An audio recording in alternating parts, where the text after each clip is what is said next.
내일 날다. 스카다 스미에는 주부로 생활하면서 아동소설을 쓰기 시작했다. 내일 날다로 오가와 미메이 문학상 대상을 수상했다. 줄거리. 100마리는 되는 것 같아. 호시노는 눈앞에 펼쳐진 광경에 넋을 놓고 있었다. 드넓게 펼쳐진 등골나물 카펫과 청명한 가을 하늘 사이를 나비가 날아다닌다. 까만 테두리에 아주 연한 하늘색 무늬가 새겨진 날개를 지닌 왕나비. 6학년 1반 미운의 선생님이 호시노의 등 뒤에서 말했다. 왜 또 멍하니 있는 거야? 그러지 말고 너도 등골나무 밭에 들어가 봐. 호시노는 선생님 말에 할 수 없이 수건을 돌려 왕나비를 잡았다. 마킹된 왕나비를 잡다니 제법인데? 왕나비의 날개에 별 무늬가 있었다. 누군가 그려놓았다. 호시노는 엄마에게 자신이 잡은 왕나비 이야기를 했다. 마킹해서 놓아주면 다음에 누군가가 그 왕나비를 잡았을 때 언제 어디서 날아왔는지를 알 수 있잖아요. 3포획된 왕나비도 있대요. 그렇게 조사를 해서 왕나비가 여행을 한다는 사실을 알게 된 거예요. 호시노는 일본어로 별이라는 뜻이다. 호시노는 그 왕나비가 어쩌면 천국에 있는 아빠가 보낸 것이 아닐까 생각했다. 엄마의 시선은 어느새 작은 유리창으로 석양을 바라보고 있었다. 2년 전 호시노 엄마의 생일날 외식을 하기로 했었다. 그러나 아빠는 횡단보도 앞에서 트럭에 치여 숨을 거두었다. 사고 이후 엄마는 멍하니 어두운 얼굴을 할 때가 많아졌다. 도시락 가게에서 일을 시작했지만 2달 만에 그만두었고 다른 일도 오래가진 않았다. 사고가 난 후 1년 반쯤 지난 6학년 1학기 할머니가 히메시마로 돌아오는 게 어떻겠냐고 했다. 호시노는 엄마가 고향으로 돌아가면 다소 기운을 차릴 거라고 생각했다. 자신도 이사를 하고 싶었다.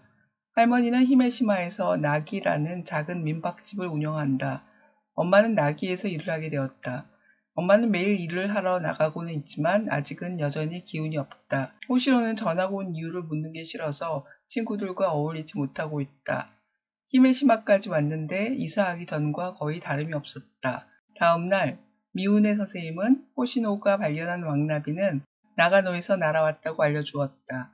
선생님은 왕나비의 정보를 공유하는 메일링 리스트에 등록했다. 그 왕나비는 600km 이상을 날아서 여행한 것이었다.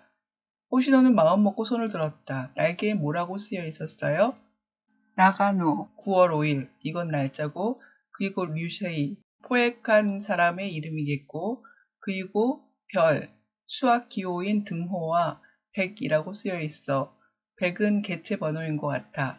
선생님 생각에는 마킹에 익숙하지 않은 아마추어 같아. 호시노는 선생님에게 류쉐이를 찾을 방법을 물었다.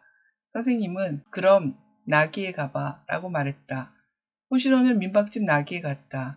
로비에 있는 앨범을 펼쳐보았다. 앨범 속엔 수십 장의 왕나비 사진이 끼워져 있었다. 알고 보니 담임선생님이 마킹하고 메일링하는 것은 모두 할머니에게서 배운 것이었다.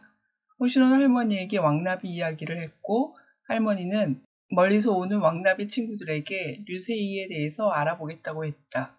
일주일 후 할머니는 호시노에게 메일을 보여주었다. 할머니의 왕나비 친구인 다카나시 하루오가 보낸 것이었고 류쉐이는 그분의 초등학교 6학년 조카였다. 할머니는 당장 전화를 해보라고 했지만 편지를 쓰기로 했다. 호시노가 편지를 보내고 열흘쯤 지난 오후 할머니가 하늘색 봉투를 내밀었다. 류쉐이가 보낸 편지다. 병원 대기실의 창문으로 들어온 왕나비를 잡아 마킹을 했다고 했지만 별과 등호와 백의 의미는 말하지 않았다. 호시노는 다시 편지를 보냈고 류쉐이는 답장을 보내왔다. 왕나비가 여행하는 이유는 위험을 무릅쓰고라도 날개가 너덜너덜해지는 한이 있더라도 내일을 향해 날아가고자 하는 것. 그게 바로 살아가는 것이라고 믿고 있는 게 아닐까? 호시노는 당번이나 계단에서 다리가 꼬여버려 층계찬 바닥에 엎드려 쓰러졌다. 다행히 크게 다치지는 않았다. 시오가 호시노의 가방을 가지고 집에 왔다. 호시노는 시오에게 전학 온 날을 사과했고 시오는 친하게 지내자고 어깨를 통통 두드렸다. 류쉐이에게 마음의 문을 열고 자신의 이야기를 썼다. 이사를 와서 처음에는 너무 힘들었어. 예전 생활로 돌아가고 싶다는 생각도 몇 번이나 했었어. 시오가 집에 온 이후로 학교 생활이 즐거워졌다.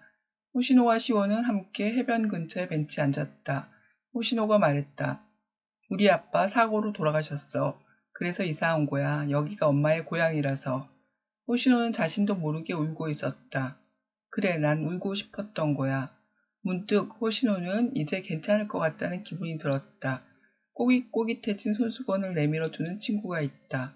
괜찮다. 분명 헤쳐나갈 수 있을 것 같다. 류셰이에게서 편지가 왔다. 나는 매일 달렸어. 달리기 시작하면 세상에는 나와 눈앞의 코스, 그리고 파란 하늘밖에 없는 것처럼 상쾌한 기분이 들었어. 코치님도 내게 기대를 많이 하셨지. 내 별명이 별똥별이야. 별똥별이 떨어지는 것처럼 달린다고. 날개에 그린 별과 등호는 등호가 아니라 두 개야. 별똥별 표시야. 별 뒤에 선 두 개를 그리는 거. 100은 100m 달리기의 100. 별똥별처럼 달리고 싶다는 마음에서 그렸던 거야. 호시로는 유세이가 안타까웠다. 하지만 어떤 말도 할 수 없었다. 무슨 말을 들어도 괴로울 뿐이다. 자신도 그랬었으니까. 류셰이에게 마지막 편지를 받은 다음날 아침 이은혜 선생님이 흥분된 목소리로 말했다. 빅뉴스야. 선생님이 마킹했던 왕나비가 미야자키에서 재포획됐대. 호시노는 재포획의 확률이 아주 낮다는 걸 생각하니 별표 없이 왕나비를 잡았던 것은 정말 운명적인 일인지도 모른다는 생각이 들었다. 별표시 왕나비는 지금쯤 어디를 날고 있을까? 호시노는 선생님에게 별표시 왕나비 사진이 있는지 물었다. 방과 후 호시노는 선생님의 메일을 볼 수 있었다. 별표시 왕나비는 햇빛에 그을려 날개의 색이 바래졌다. 나도 앞을 향해 나아가고 싶어. 호시노는 엄마와 시오와 함께 했던 해변에 같이 갔다. 엄마에게 2년 전 아빠와 준비했었던 선물을 드렸다. 아빠, 엄마, 호시노의 이름인 태양, 달, 별이 달린 팔찌였다. 엄마가 울고 있다. 호시노는 엄마를 꼭 끌어안았다. 호시노는 마침내 깊은 어둠 속에서 빠져나온 것 같았다. 호시노는 류셰이에게 별표시 왕나비 사진을 동봉해서 편지를 보냈다. 류셰이가 그저 그 왕나비의 모습을 봐주길 바랐다. 분명히 힘이 될 것이다. 호시노는 불현듯 류셰이네 집 전화번호가 떠올랐지만 전화할 자신이 없었다. 그때 갑자기 전화가 울렸다. 류셰이였다. 나 지금 육상클럽에 나와 있어. 다른 사람들 기록 재는 일 같은 잡일만 했어. 그래도 계속해 보려고. 너희 편지와 왕나비의 사진이 앞으로 나아갈 용기를 줬어. 그 말을 하고 싶어서. 할머니는 왕나비의 메일 정보가 궁금하다면서 컴퓨터를 켰다. 호시노와 할머니는 동시에 아! 하고 소리를 높였다. 메일 제목이 왕나비 3포획이었다. 왕나비는 무려 1200km의 비행으로 기카 이즈마에서 3포획됐다. 사진 속의 왕나비는 날개가 헝겊처럼 색이 바래서 정말로 호시노가 잡았던 왕나비가 맞나 하는 의심이 들 정도였다. 그러나 앞날개에는 그 별 표시가 있었다. 호시노는 눈물이 났다. 내일을 향해 날아가는 왕나비를 생각하니 가슴이 뭉클해졌다. 호시노는 방금 전까지 들고 있던 수화기를 다시 들기 위해 프런트로 달려갔다. 의미를 찾는 질문, 내일을 향해 나아가는 힘. 작가는 말한다. 내일을 향해 날아갈 힘을 주는 누군가 혹은 무언가가 여러분 주변에도 있나요? 소중한 친구, 맑고 푸른 하늘, 우연히 펼친 책에서 발견한 멋진 문장. 실패하거나 포기했던 일들도 이러한 것들로 인해 내일을 향해 날 수 있는 계기가 될지 모릅니다. 호시노 아빠는 교통사고로 죽었다. 호시노는 자신을 동정하는 학교에 다니는 것이 싫었다. 호시노 엄마는 반찬 가게 등 일을 해보았지만 오래가지 못했다. 호시노와 엄마는 엄마의 고향 히메시마로 갔다. 할머니가 민박을 운영하고 있고 엄마는 할머니를 도와 일을 했다. 하지만 호시노는 친구들과 어울리지 못했고 엄마는 여전히 기운이 없다. 왕나비는 매년 10월이면 히메시마에 피어나는 등골나무의 꿀물을 찾아온다. 호시노와 류셰이는 작은 날개짓으로 1200km를 비행하는 왕나비를 보며 내일을 향해 나아갈 힘을 얻는다. 자신이 갖고 있는 상처를 치유하고 희망을 찾아 앞을 향해 갈 수 있는 동력은 저마다 다를 것이다. 이야기에서는 호시노를 따뜻하게 위로하고 격려하는 사람들이 있다. 선생님, 할머니, 친구, 그리고 눈에 띄는 것은 왕나비. 선생님이 말했다. 왕나비는 참 대단한 것 같아. 그렇지만 누구나 다 모험을 하게 되는 건 아니야. 아름다움도 희망도 사람이 그 의미를 부여할 때 비로소 피어난다. 없었던 것을 만들어내는 발명이다. 정확히 읽기. 책에 있는 사실을 찾아보세요. 호시노와 반 아이들이 넋을 놓고 바라본 광경은 어떤 것이었나요? 구경만 하던 호시노가 어떻게 왕나비를 잡을 수 있었나요? 나비의 날개에 마킹을 하는 이유는 무엇인가요? 호시노와 엄마가 히메시마로 왔지만 엄마는 여전히 기운이 없고 호시노는 친구들과 말을 하지도 않았습니다. 호시노가 변하기 시작한 것은 언제인가요? 그것은 무엇 때문인가요? 선생님은 호시노에게 말했습니다. 왕나비는 우리에게 대단한 모험을 하게 했어. 그렇지만 누구나 다 모험을 하게 하는 건 아니야. 선생님이 말한 모험은 무엇을 가리키나요? 호시노처럼 모험을 할 수 있는 사람은 어떤 사람이라고 말했나요?